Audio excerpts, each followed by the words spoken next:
I love the Sea of Galilee in the morning.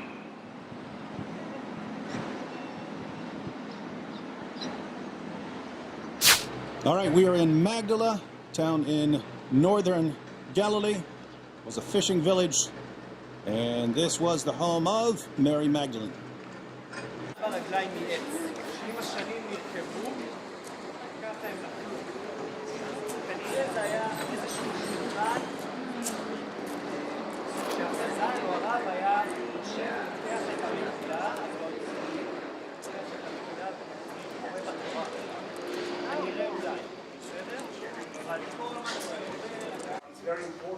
This was a first century synagogue in Magdala. It's one of the only first century synagogues found in Israel. Magdala was destroyed by the Romans in the Jewish-Roman War. Josephus reports that as the Romans approached, the people of Magdala picked up rocks and tore things down to build barriers to block the roads. And then, since this was a fishing village, they jumped in their boats, and so the Romans had to go get them on the Sea of Galilee. And Josephus also reports that the blood of the people of Magdala turned the Sea of Galilee red. Pretty awesome tile work over here on the side of the synagogue.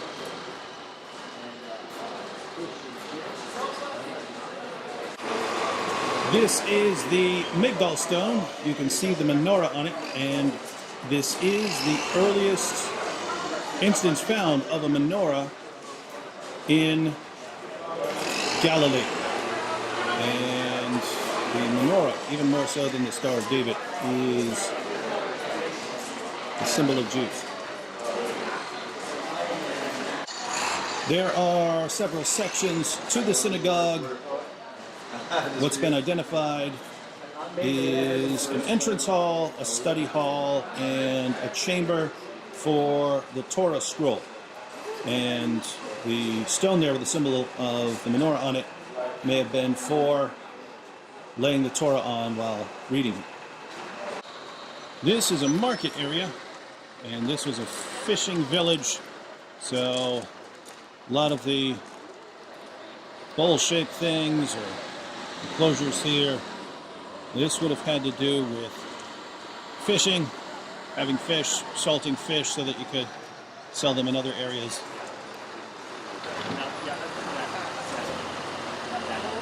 This is what's left of a first century road. So this is what would have been blocked by the people of Magdala as the Romans were approaching. This is Blue, an Israeli energy drink. Basically Krav Maga in a can. All right, it is really windy up here, but we came all the way up to the northern border of Israel. If you see this green area right here, that's basically the northern area of Israel. And if you look, try to zoom in, if you look over here to where you have trees, that's actually Syria. So that's where you cross over into Syria. Over in the distance, way over in the distance here, you have this giant mountain range that's often mistakenly referred to as Mount Hermon. Hermon is a mountain range, but the Hermon mountain range is along the border between Syria and Lebanon. So Lebanon on the other side of these mountains, Syria over here, Israel in the green. And if we look over to these buildings right here, that is a UN headquarters. And notice which side of the border they want to be on.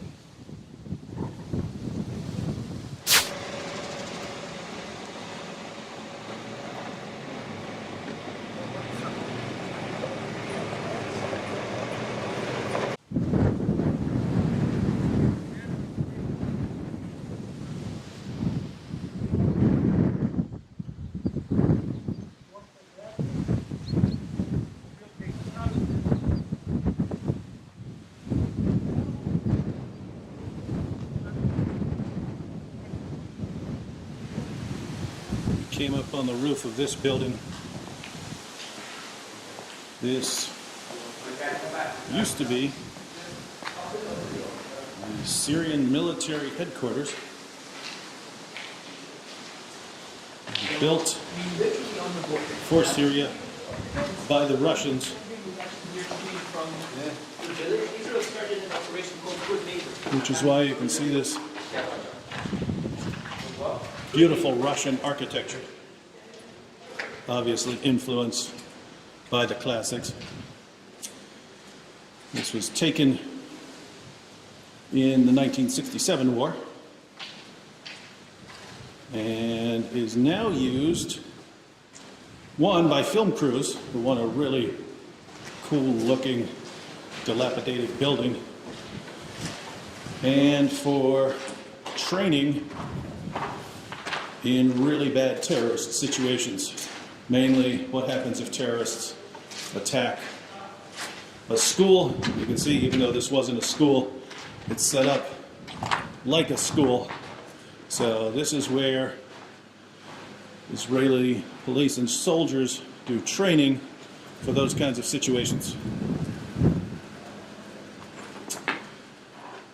If you woke up and didn't know where you were, of course, you'd assume that you're in Detroit, but you're not. We are right along the Syrian border. The Syrian border is out that way, although we have to use the term border lightly. Part of the definition of a border is that it's recognized by the countries on the opposing sides of the border, and Israel has no border with Syria that is recognized by both sides. Israel has a border with Egypt. Israel has a border with Jordan. There is no recognized border with Syria, but we're at a sort of border for practical purposes as of right now.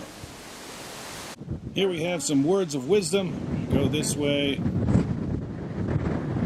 We are born to die, and don't jump.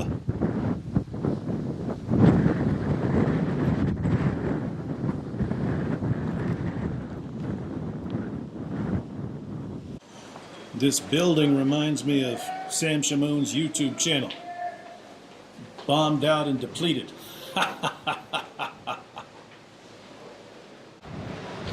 The Russian contribution to global architecture. Massive overuse of rebar.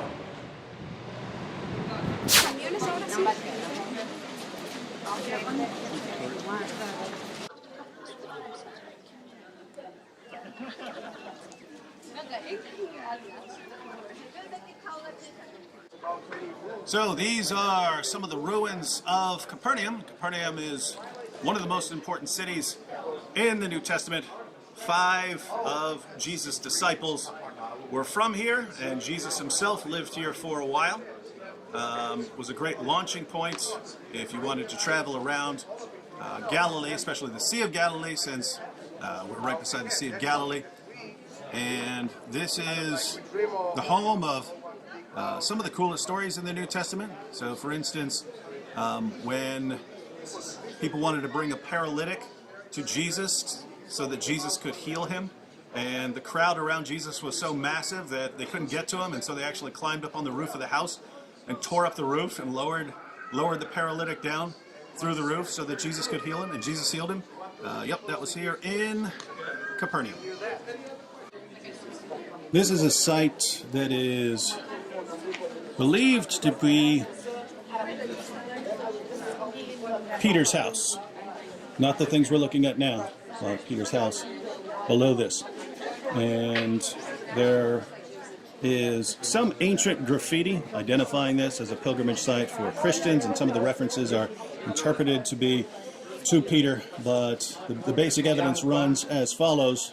There is, in the 5th century, a church built here, and prior to that, there was some sort of meeting hall underneath, and all of this was built upon a house that goes back to the 1st century, and that was expanded upon over a few centuries. So Basically, something started as a house and then became a gathering hall. And then once Christians were allowed to build churches, a church was built upon it. And basically in the 4th and 5th centuries, there was an emphasis in Christianity on building churches on very important sites. So the question is, what important house would have been in Capernaum that Christians would have wanted to mark and commemorate with a church? Well, Peter's house is a pretty good explanation. All right, now check this out. So this is a church which is built over the ancient church, which is built over a meeting room which was supposedly modified from Peter's house. Now what's interesting is this is kind of the view that the paralytic would have had being lowered down. This isn't what he would have seen because it would have been a nice house back then, but this is sort of the direction he'd have been looking. These are the remains of a late 4th century Jewish synagogue here in Capernaum. So this wouldn't have been the synagogue that Jesus walked into, but this synagogue would have been built upon an earlier synagogue. And so this is most likely the correct location.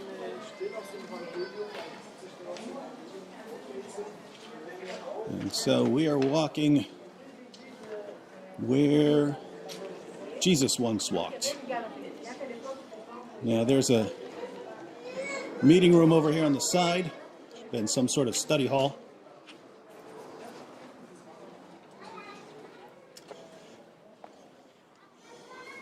So this is a very large synagogue.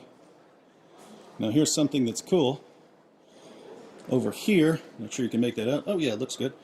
You see these marks on the floor, little squares? There were apparently games etched into the stones for kids to play. If you needed to quiet some kids down,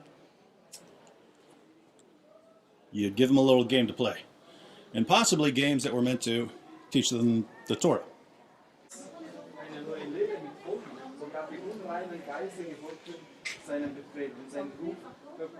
Anyone want to translate this in the comment section?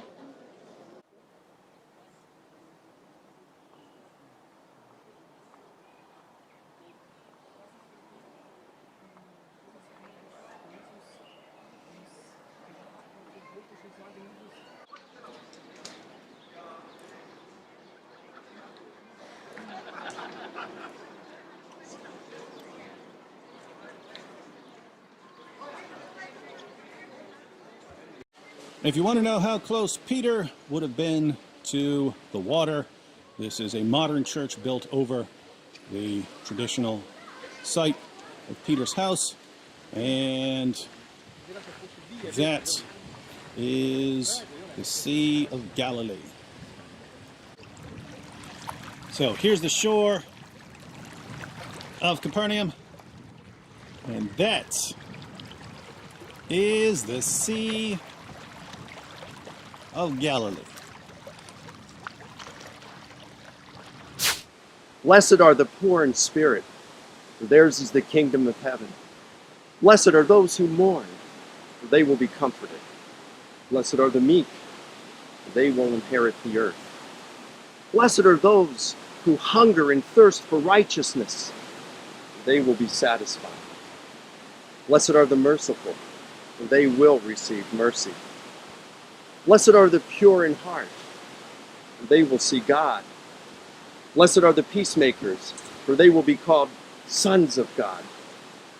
Blessed are those who have been persecuted for the sake of righteousness, for theirs is the kingdom of heaven. So Capernaum is in this direction, Bethsaida is a little farther, and then to the left would be Chorazin. That was the teaching triangle of Jesus. He focused in that area. And everything you see here would be a visual aid as Jesus taught. This was his classroom.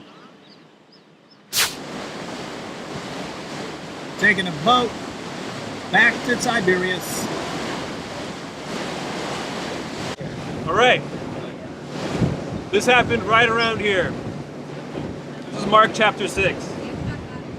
Immediately, Jesus made his disciples get into the boat and go before him to the other side, to Bethsaida, while he dismissed the crowd. And after he had taken leave of them, he went up onto the mountain to pray, right over there. And when evening came, the boat was out to sea, and he was alone on the land. And he saw that they were making headway painfully, for the wind was against them. At about the fourth watch of the night, he came to them walking on the sea, right here. He meant to pass by them, but when they saw him walking on the sea, they thought it was a ghost and cried out, for they all saw him and were terrified. But immediately he spoke to them and said, "Take heart, it is I. Do not be afraid." And Jesus got into the boat with them, and the wind ceased. And they were utterly astounded. That happened right here. Hey! Hey, you stupid wind and waves! Hey! Hey, Galilean waters! Jesus owns you! Jesus walked all over your face! How did that feel? We are pulling into the port city of Tiberias along the Sea of Galilee. Notice that in the Gospels, you don't read about Jesus going and preaching in Tiberias.